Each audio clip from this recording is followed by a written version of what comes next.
While the world launches missiles to defend borders in Burkina Faso, they dig holes to plant trees.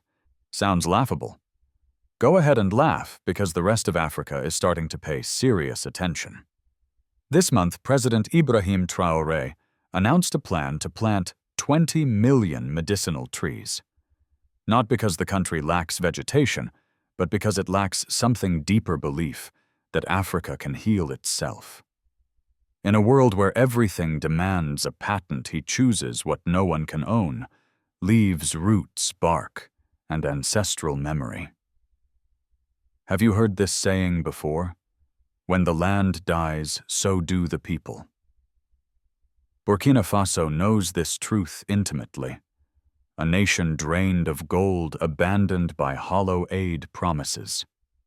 A nation that once cried for help and was ignored. But now they're no longer pleading. They're planting. And what they're planting isn't just life.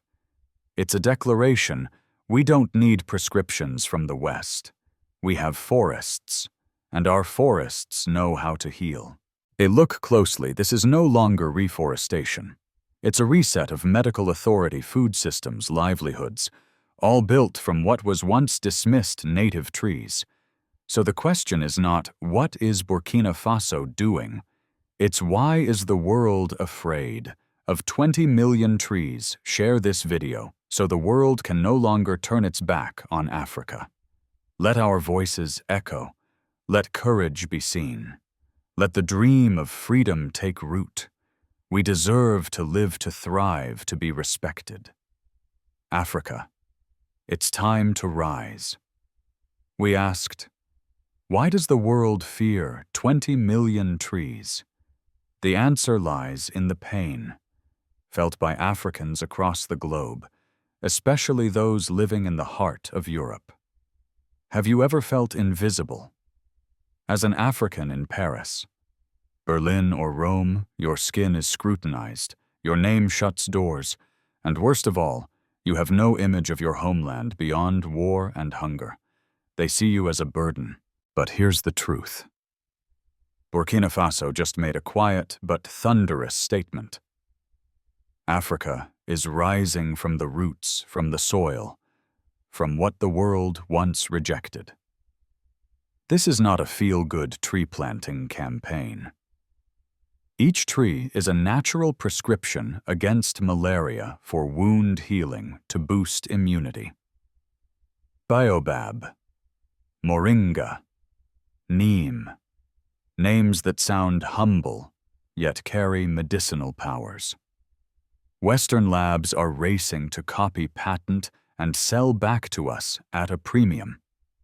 In Burkina Faso, they don't need patents. They have memory. They have grandmothers and mothers who once boiled leaves to heal. Now the government is investing in healing forests, like others invest in hospitals. Only these hospitals need no walls, no printed prescriptions.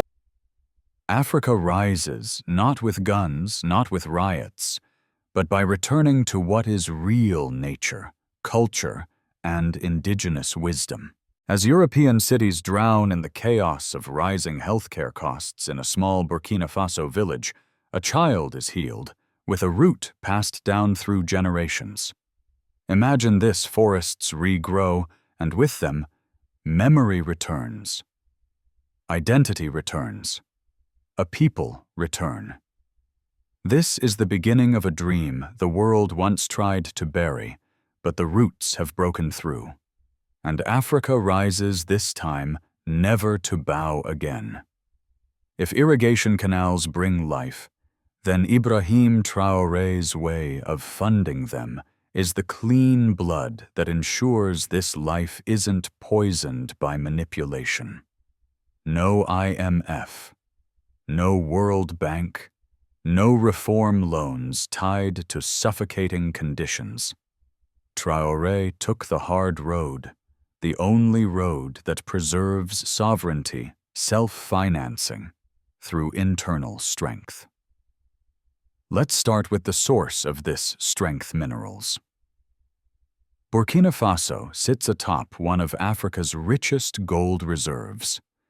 But for decades, that gold flowed into the hands of foreign companies and domestic elites. Today, under new leadership, mining contracts are being renegotiated. Profits no longer vanish into tax havens, they are reinvested into infrastructure. The canal stands as proof of this shift. And it doesn't stop there. Traoré tapped into modern resources, a national cryptocurrency fund, an unconventional reserve managed by Burkina Faso's central bank. By shifting some international trade away from the dollar, they've retained hundreds of millions once lost to transfer fees and currency conversion. Another pillar of his financial strategy, non-Western partnerships. Traoré didn't turn to Paris or Washington. Instead, he forged infrastructure agreements with Turkey, the UAE, and South Korea. Not aid, but mutual cooperation. No political conditions, no democratic oversight.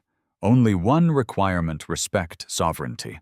In doing so, he is redefining the role of the African state, not as a beggar, but as a steward of capital, a distributor of benefits, and a controller of its future. If you, an African living in Europe, have ever seen IMF brochures plastered across embassy walls, if you've ever swallowed shame as your homeland was called a global beggar, then look again.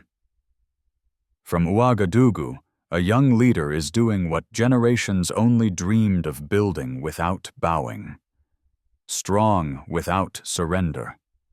Africa rises not on paper, but on the ground, meter by meter, with clean money, clean hands, and a dream that's never for sale.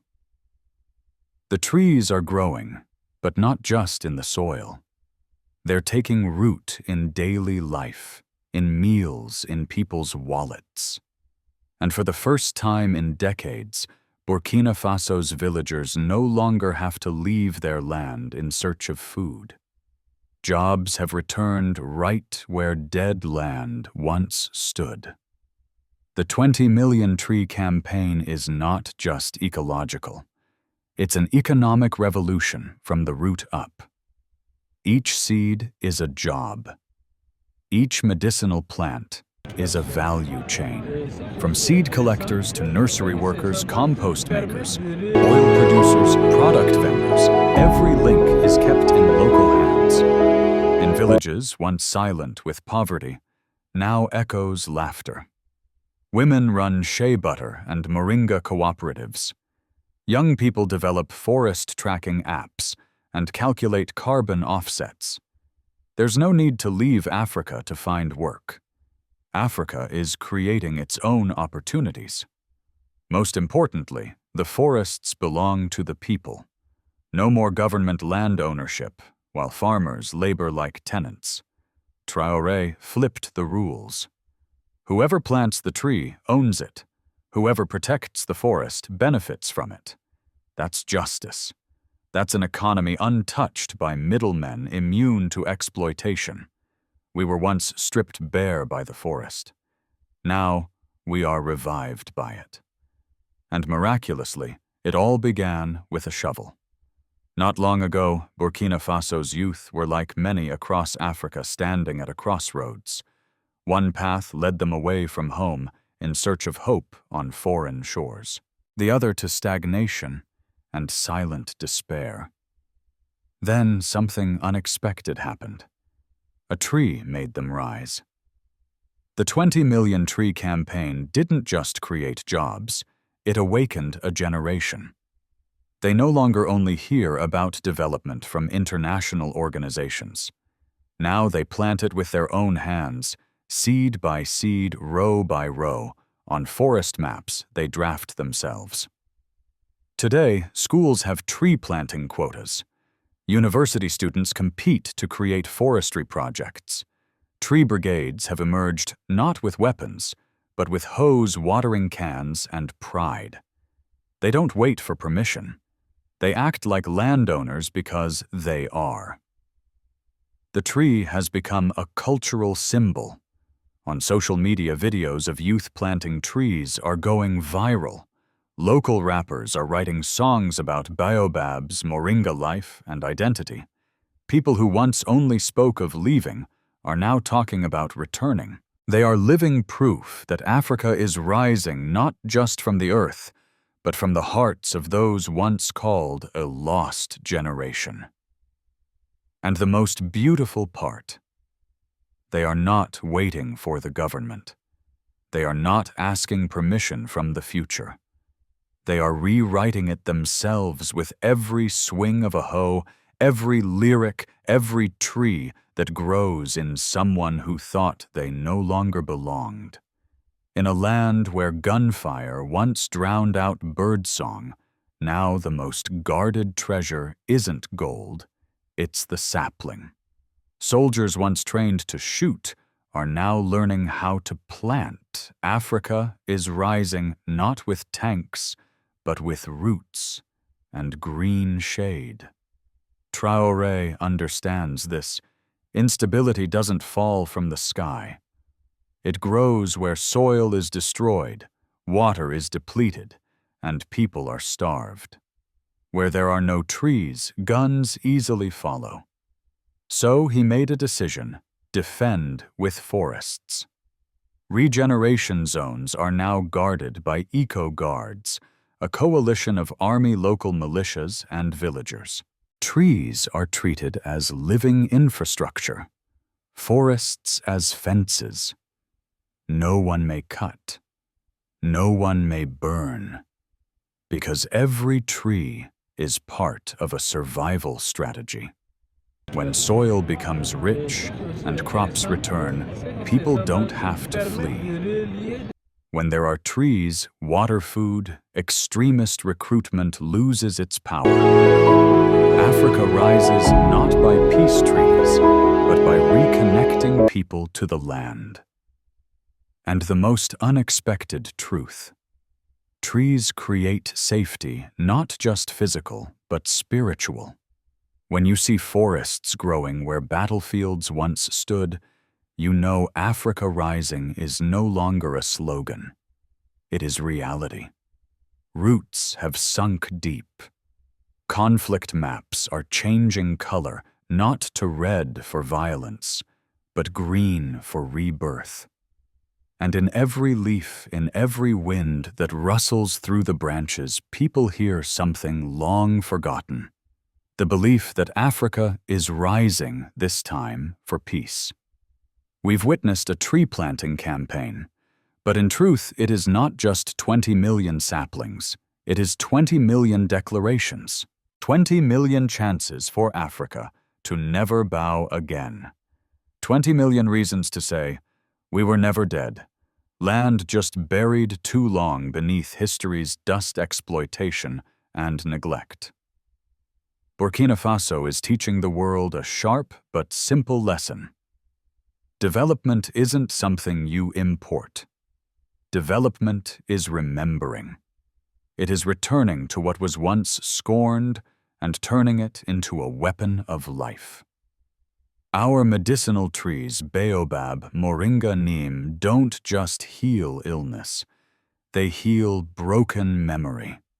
They mend the rootlessness felt by millions of Africans in Europe, those who are assimilated daily, judged constantly, and sometimes forget where they came from.